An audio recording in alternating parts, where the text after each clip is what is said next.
Hi, hello there. This is Andrew Gilliland. Welcome to Estate Planning for your first or new home. If it's your very first home, that's always an exciting point in your life, and you get the opportunity to move into something that you've worked hard to purchase. And sometimes it's a new home. Sometimes it's because you're on the uptick, family's growing, or maybe your income is increasing and you just want to get something bigger and better.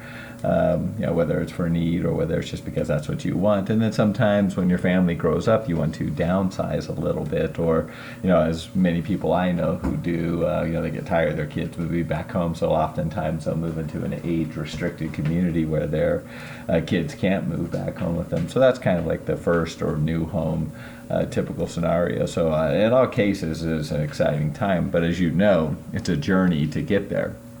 And sometimes that journey is, a lot of paperwork and a lot of stuff going on. But what you want to make sure doesn't happen is as you're going through and finishing that process, and now that you've finished it, right, is you want to make sure your estate plan kind of, matches the new home. Okay, so your typical scenario would be it's stuck in the old trust, and the old trust has a name, refers specifically to a piece of property, but that piece of property is no longer there. So, we want to, fix that. So what we're going to talk about today is just kind of go through some of the things you need to think about with respect to estate planning for your first or for a new home.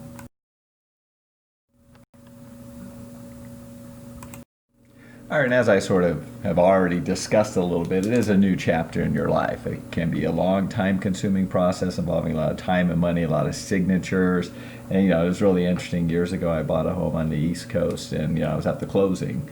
Very different growing up in California, where everything's handled through title companies. And there I was literally sitting in an attorney's office going through the process with them, and the attorney and their notary were sitting there really kind of, walking us through and answering any question. It was very different. Here, typically you just show up at a title company and you sign a whole bunch of stuff, and even now you just do it all online through DocuSign. So there are a few things that everyone needs to be aware of with respect to new home ownership. Owning a home as an individual has many great things that can potentially happen to. For many people, when you're single, right, you get your new home. For some married individuals, it's very common. However, many issues can arise. And I guess, statistics show that new home ownership is kind of on the downtick to a certain extent. But for the most part, that is still the way to go, is to own that home. So what happens is that without proper estate planning, your home can be subject to the probate process upon your death. Remember, probate is the process whereby something that has title to it needs to be transferred or conveyed, such as a home. So if the home is in your name, or yours and your significant other's name or spouse's name, right, who's going to be able to sign off on it when there is nobody available to do it? So that's what probate does. It appoints somebody and vests them with the authority to sign off on the property. So if you have a home and it's just in your name, that's an issue. Another issue that comes up is possible creditor claims. Creditors can come after residences. It is an asset. It's in your name, right? And so therefore, it is always going to be there. And then finally, there's always additional property taxes if you wish to, gift or leave the home to a family member upon your passing. And here's the interesting thing here. I remember years ago, someone came to me and they said, "Hey, look, I want to put my child on my residence." And they had equity in it. And I said, well, you're basically gifting them 50% of that equity, so we need to account for that on your taxes. And then not only that, that goes against your gift tax exemption, which the gift tax exemption is extraordinarily high, so that's typically not going to be the issue. It's just more, you have to think through sometimes and be well aware that this is an issue that can come up. And so therefore, you really kind of want to think through when you own a home as an individual. Let's just make sure it gets properly titled. And there are ways to do it. If you're a married couple, typically you do joint tenancy with rights of survivorship. In fact, that's sort of the norm. If it just says you and your spouse as a married couple, the joint tenants with rights of survivorship is implied in there. So there's really, joint tenancy means the last to survive gets it. Tenancy by the entireties is sort of a different thing. So let's just kind of go through this. Joint tenancy with rights of survivorship is available to any two or more people. It doesn't have to be a married couple, it could be anybody. The remaining owners, right, retain the property and absorb the decreased owner's share proportionally. So if it's 2 or 3 of you, right, one of you passes, the other 2 get it. It's available in all states, it's available in California. Each ownership interest could be subject to creditors, and that's true because it's an actual ownership interest. Tenancy by the entirety is only available for married individuals, and that's where the surviving spouse automatically receives 100% of the ownership. And again, this isn't available in all states, but it can provide additional asset protection in certain ways. But really how we handle it, mostly people are on the left-hand side. There was joint tenancy with rights of survivorship, because that just seems to make sense.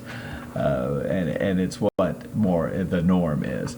There's also a thing called a transfer on death deed. Transfer on death deed is the grantor retains sole ownership of the property during his or her lifetime. Okay, a deed is used to grant a new owner, really to name a new owner upon that individual's death. Sometimes they call this a poor person's trust.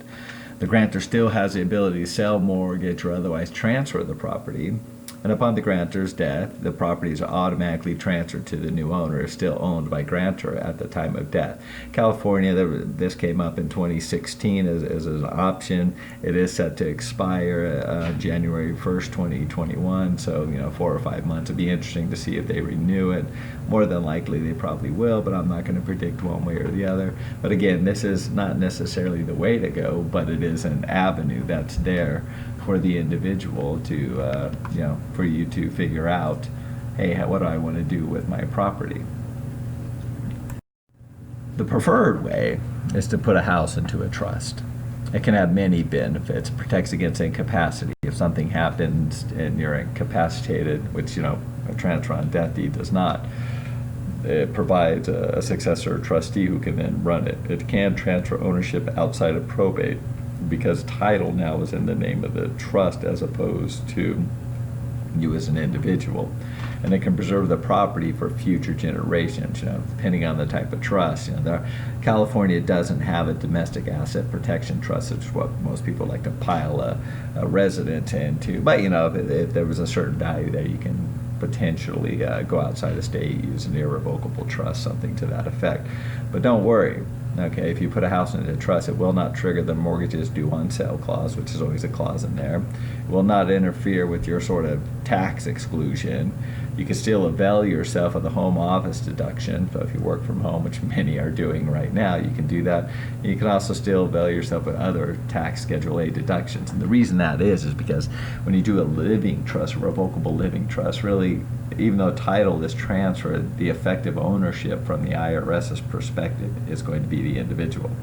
Okay, so you don't have to have a separate taxpayer identification number. You can still just use your Social Security number. So that's when you talk about the world of putting a house into a trust.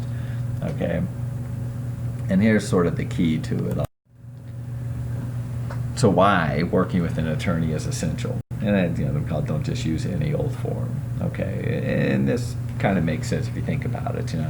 Or we're talking about something that's very technical and something that needs to be done correctly in the state where you're at. So ownership of property is very important. In fact, when you transfer property, you have to match name for name. So if you buy a piece of property in the name of John or Jane Doe, right, and you transfer it and you say John Aloysius Doe because that's the middle name, that puts into effect, is that really the right way to do it? Because now we have 2 different names there on title. Okay, if titling is not done properly, there can be unintended consequences. One of them is disinheriting loved ones. So if you have a blended family and you have joint tenants with rights of survivorship, that means it goes to the survivor. It does not go through the trust. It does not go through your will. And it can also, ultimately increase property taxes. If it's in the trust, that's a transfer tax. There's no transfer tax, and property taxes would remain the same. So you just really kind of have to be careful about how we title it and when we title it. And that's what an attorney does. An attorney can assist you to make sure that your ultimate goals are carried out without robbing you of your heart or castle, your home, right? And so those are some options that are out there. You always have, this is sort of summarized. You have joint tenancy, which is out there, which is basically the last to survive gets it. You have a transfer on death deed, which again only applies when you pass. And then you have a trust. And the reason a trust is sort of superior is that does provide for incapacity, which is a great one. It can shield, depending if you did an irrevocable trust versus it can potentially shield against creditors, but also it can leave that home inside that trust and create a legacy. So if there's you have some rental property, for example, that you just purchased, or maybe your home could be used as rental property by your beneficiaries, your heirs, they can then just leave it in the trust and split it up. They're not forced to sell it or to transfer or convey it as they would if they ended up in probate, if it was just in the individual's name. All right, so next question is, well, what do you do next? And essentially, it depends on what your goals are. A revocable living trust is always the best way to go because you can control it administratively. It doesn't really create any hiccups during your lifetime. So if you're interested in setting up a revocable living trust or even doing a transfer on death trust, a deed, I mean, we can with those things. Here's my sort of name and number. In contact, all consultations are free. We do phone, we do Zoom. We handle it that way. So if you have any questions, please just let us know, and we will work with you. So I look forward to hearing from you. Thanks.